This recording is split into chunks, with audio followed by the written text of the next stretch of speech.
Eu sou o professor Josival Nascimento. Mais uma vez estamos juntos aqui para retirar as nossas dúvidas para o Enem e para estudarmos juntos essa organização da América Portuguesa.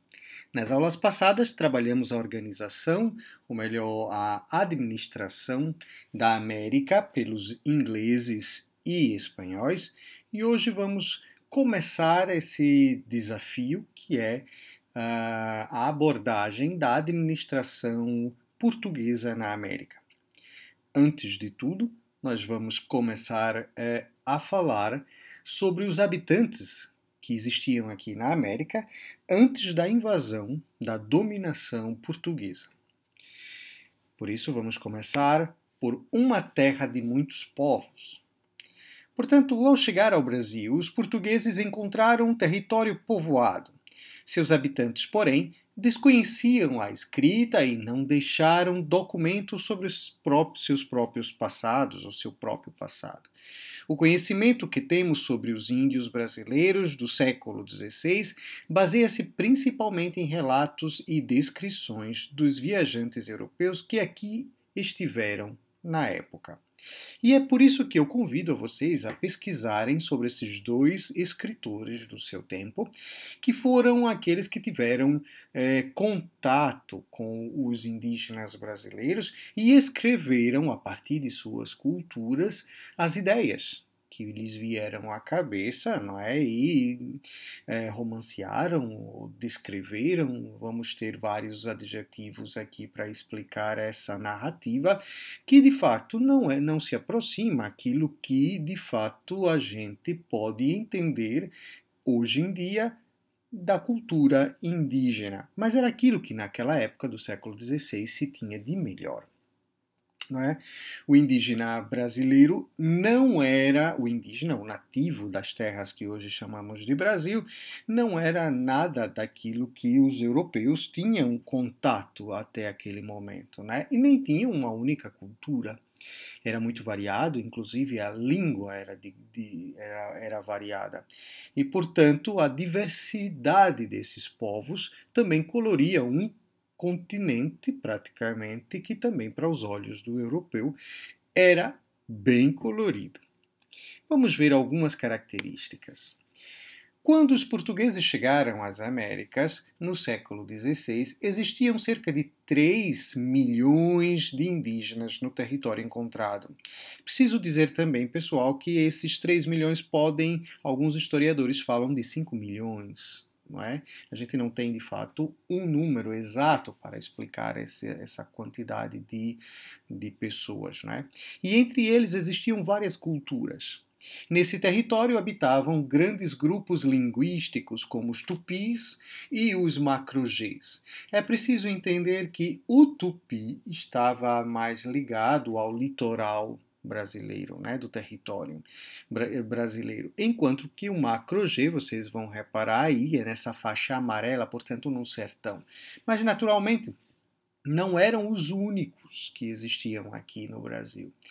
É importante ver que era muito mais diversificado. E esses povos, entre eles, tinham vários conflitos e, portanto, ora estavam litigando, ora estavam em harmonia, não é? E fazia parte da cultura. Os europeus não compreenderam os modos de vida dos povos indígenas e vice-versa. Né? As práticas culturais desses povos eram variadas em relação à língua, costume, religião, ornamentos, vestuário. Né? Desenvolviam a cultura de subsistência, isto é, só que era necessário para o consumo de sua comunidade, aquilo que era bem diversificado do mundo europeu, que vinha do mercantilismo, onde era necessário o lucro. E o lucro para enriquecer, enquanto que os índios pouco se importavam com o lucro, o importante era aquilo que os mantinham diariamente. Não é? Portanto, várias foram as formas de desentendimento cultural entre esses vários povos e os europeus. Alguns aspectos da cultura indígena foram interpretados como selvagerismo pelos europeus. Né? Um exemplo desse foi os rituais antropofágicos e também a nudez, né?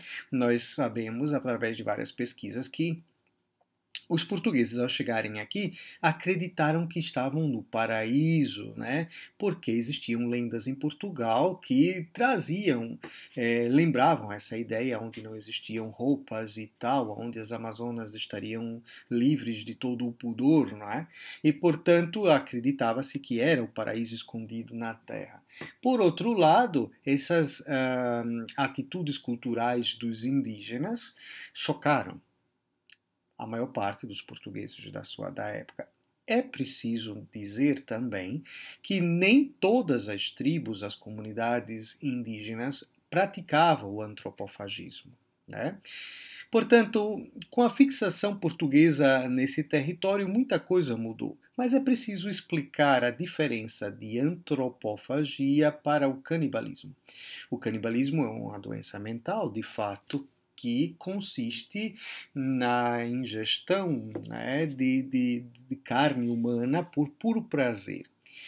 Enquanto que a antropofagia é algo cultural, que acontecia não por gosto próprio, ou não geralmente por gosto próprio, e sim por fato cultural. Acreditava-se que ao comer a carne desses guerreiros, não todos, minha gente, uma parte desses guerreiros que tinham sido vencidos em batalhas, as pessoas adquiriam suas virtudes, suas características físicas, portanto, era assim que se acontecia. Naturalmente, vários aqui portugueses foram capturados e assistiram, sobretudo aqueles autores que eu pedi que vocês pesquisassem sobre eles e aquilo que eles contaram sobre o mundo indígena aqui. Não é? A cultura indígena chocou. E a antropofagia cultural também. Né? Naturalmente, aquilo que eles escreveram e levaram para a Europa chocou toda a Europa e levou a acreditar que os indígenas brasileiros estavam quase que irmanados com o demônio. Coisa que não é verdade, porque se nós pensarmos a Grécia, se nós pensarmos ao Japão, se nós pensarmos ao mundo africano, temos características parecidas, né, com essas aqui. E, portanto, a gente está diante de uma cultura, não é, do seu tempo. Naturalmente, hoje nenhum índio comete antropofagia, mas uma cultura do seu tempo que é preciso ser respeitada com o olhar daquele tempo. Né? Com a fixação portuguesa no território, essa população passou a ser vítima de toda a forma de violência física e simbólica, com a escravidão, a contaminação por doenças e a remoção de suas estruturas sociais e etc. Não é? A discriminação, hoje em dia, que a gente nota profundamente, quando se pergunta por que, que os índios não vêm morar na cidade, né? Aquilo que a gente esquece, que a cultura ela pertence ao povo e ela precisa ser mantida. Os indígenas que habitavam o Brasil em 1500, né, viviam da caça, da pesca e da agricultura de milho, amendoim, feijão, abóbora, batata doce, principalmente da mandioca. Esta agricultura era praticada de forma bem rudimentar, pois utilizavam a técnica de coivara. Para aqueles que não sabem, e é questão que com muita frequência cai no Enem, é a explicação sobre a técnica de coivara, que é, de fato, a preparação da terra, desde a época dos indígenas, a preparação da terra através da queimada. Né? Queima-se a vegetação existente, depois revira-se a terra para poder plantar. Os índios, portanto, ainda hoje no sertão daqui mesmo, do estado de Alagoas, a gente vai ver esse tipo de atividade sendo realizada. Os índios domesticavam animais de pequeno porte, como, por exemplo, o porco do mato, a capivara, algumas aves, não é? Não conheciam os animais que vinham da Europa e da Ásia, né? Não conheciam o cavalo, o boi e a galinha, né? Na carta de Pero Vaz de Caminha é relatado que os índios se espantaram ao entrar em contato pela primeira vez com uma galinha. E isso a gente vai reparar que foi introduzida no Brasil com a expedição de Martim Afonso de Souza, aquilo que nós vamos ver no próximo slide. As tribos indígenas produziam ou possuíam uma relação baseada em regras sociais, políticas e religiosas. O contato entre as tribos acontecia em momentos de guerra, casamentos, cerimônias, de enterro, por exemplo, e também de momentos de estabelecer alianças contra um inimigo comum, como eu falei no início, não é? As várias tribos consolidavam-se, separavam-se, dependendo dos interesses existentes. Né? E assim fazia parte as tribos existentes aqui no Brasil. Faziam parte dessa cultura. Os índios faziam objetos utilizados nas matérias-primas da natureza. Vale lembrar que o índio representa muito o meio ambiente, retirando dele somente o necessário para a sua sobrevivência. Da madeira da árvore, construíam canoas, arcos e flechas das suas habitações, ocas e etc. Reparem, minha gente, que o índio vivia em harmonia com a terra, aquilo que praticamente era o contrário dos portugueses e dos europeus, que vieram aqui explorar. Né? A palha era utilizada para fazer cestos, esteiras, redes e outros objetos. A cerâmica também era muito utilizada para fazer potes, panelas e utensílios domésticos em geral. Penas e pele de animais serviam para fazer roupas e enfeites para as cerimônias das tribos. O urucum era muito usado para fazer pinturas no corpo. Para vocês repararem, aqui trago algumas dessas características dos indígenas, não é? Naturalmente, ninguém hoje em dia está à espera de ver um índio pelado na rua aqui no estado de Alagoas, porque também houve uma evolução do entendimento indígena, não é? Uma evolução cultural, não é? Mas a cultura interna e aquilo que os faz ser índios, quer dizer, remanescentes dessa cultura milenar e pertencente às Américas, ainda existe e ainda faz parte deles. Prosseguindo, nós vamos ver a consequência do avanço português. Naturalmente, a chegada dos portugueses aqui nas Américas, aqui no Brasil, nessa terra que é chamada de Brasil, né, trouxe também o extermínio de milhões de nativos. Né? Mas a resistência, aquilo que poucos historiadores falam, ou melhor, a historiografia recente vai falando com mais veemência, fala dessa resistência indígena. Né? E aí a gente traz aqui alguns exemplos dessa resistência. Naturalmente que a gente está falando de um português do século XVI que domina armas bélicas e etc., não é? E uma forma de resistência é o suicídio, a sabotagem às plantações, às casas dos senhores, né? Mas também em grupos, como por exemplo a Confederação dos Tamoios, que é preciso que vocês reflitam sobre isso aqui, uma guerra que durou mais de 10 anos no litoral do sudeste do Brasil, do século XVI, não é? E a Confederação dos Cariris, ou Cariris, como é conhecida, né? Vários ataques contra vilas e fazendas dos colonos aqui no Nordeste, né? Dos colonos portugueses.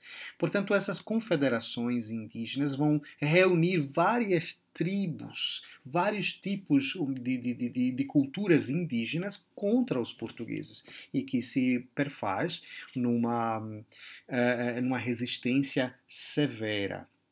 Uma outra forma de resistência é o próprio suicídio, né? Uma resistência à escravidão. É preciso dizer que aconteceu com muita frequência aqui no Brasil também. Portanto, dentro desse processo de colonização, o primeiro embate a ser estabelecido foi com a presença indígena. né? Naturalmente, esse processo de colonização e período pré-colonial do Brasil, né, que a gente fala de 1500 a 1530, a gente chama esse período de período pré-colonial, um período que antecedeu a colonização efetiva dos portugueses aqui no Brasil. Isso é preciso lembrar que começou com o Tratado de Tordesilhas, né, que dividiu, como vocês veem aqui, dividiu o Brasil, ou a terra da América Latina, em duas partes, né, com 360 ou 70, dependendo de qual documento se leia, 370 léguas a oeste da ilha de Cabo Verde, nós vamos ver essa linha imaginária que separa os dois territórios, espanhol e português. É preciso dizer que é um tratado, um documento abençoado pelo Papa, do qual exige que haja no caso de aparecimento de terras, não é, exigia uma educação do nativo, de modo que se tornassem cristãos. É preciso lembrarmos que estamos vivendo no século XVI, a partir da década de 20, né, finais da década de 20, uma a revolução protestante, que vai então dividir a Europa cristã em duas facções que depois vão se tornar em outras tantas, não é? Que é a primeira revolução protestante, a luterana. Né? Depois nós vamos ver, nesta mesma época, o interesse pelas grandes navegações, o interesse pelo comércio e, sobretudo, o comércio da Índia, né, do Oriente. A gente vai ver também que é nesse período, um pouco antes, no fim do século meados e finais do século XV, nós vamos ver o turco dominar o mar Mediterrâneo e, como consequência, nós vamos ver o fim ou a diminuição da força do comércio da Península Itálica, né? Gênova, em Veneza, a própria Roma, não é? E Florença, nós vamos ver a diminuição desses comércios, quase que o desaparecimento. E é então que brota nos portugueses, mas não só, né? Essa necessidade de chegar às Índias, ao Oriente. E qual foi o caminho? O périplo africano, o contorno do continente africano, o enfrentar tudo aquilo que era imaginário para o mundo português e europeu. Não é? E os pioneiros nisso aqui foram de facto os portugueses na figura de Vasco da Gama. E de fato Vasco da Gama vai chegar às Índias, abrindo essa possibilidade para o mundo europeu. Nesse tempo, nós vamos ver que quem estava liderando o reino português é Dom Manuel I, que foi chamado de venturoso, não era o rei que comercializava com a pimenta, porque ele favoreceu a essa possibilidade de chegar. Não era só ele, Dom João I também era um grande rei capaz e favoreceu essa peripécia portuguesa, né, de chegar às Índias, e Dom Manuel I também, que continuou essa aventura. Nós vamos ver que 2 anos depois da chegada do retorno de Vasco da Gama a Portugal, o rei português promove uma nova ida à Índia, e dessa vez vai nessa frota Pedro Álvares Cabral. Pedro Álvares Cabral, um grande navegador, de grande conhecimento náutico daquela época, não é? Vai participar de um evento único da história que os historiadores vão dizer que não sabem se foi por acaso ou se de fato aconteceu um acidente natural, que é a chegada ao Brasil, às terras do Brasil, né? Que na época eles vão chamar de Terra de Veracruz, depois passa a ser Terra de Santa Cruz, terra brasilis para até que enfim ser chamada de Brasil. Com a chegada dos portugueses, Pedro Álvares Cabral vai chegar aqui e nós vamos reparar que a primeira coisa a ser realizada no Brasil, na terra de Veracruz, é a missa que vai ser presidida pelo frade franciscano Dom Henrique de Coimbra. Essa missa, segundo os relatos da época, foi realizada na frente dos nativos, né, que dançavam e cantavam conforme a missa, ao longo da missa. Né? Nós vamos ver que nesse período, que vamos chamar de período pré-colonial brasileiro, os portugueses estabeleceram um tipo de relação com os índios, não é? Em troca de bugigangas, que vamos dizer tecidos, espelhos, facas, foices, né? Vai estabelecer com o índio um tipo de comércio chamado de escambo. Na prática não era bem comércio, porque não se visava o lucro, era uma relação, né, de troca. E então o que é que se fazia? Os índios cortavam o pau-brasil, como vocês veem aí nessas imagens, né?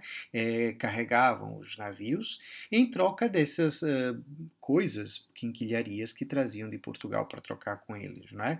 Portanto, neste espaço de tempo, que durou cerca de 30 anos, nós vamos ver essa ação portuguesa aqui. Por quê? Minha gente.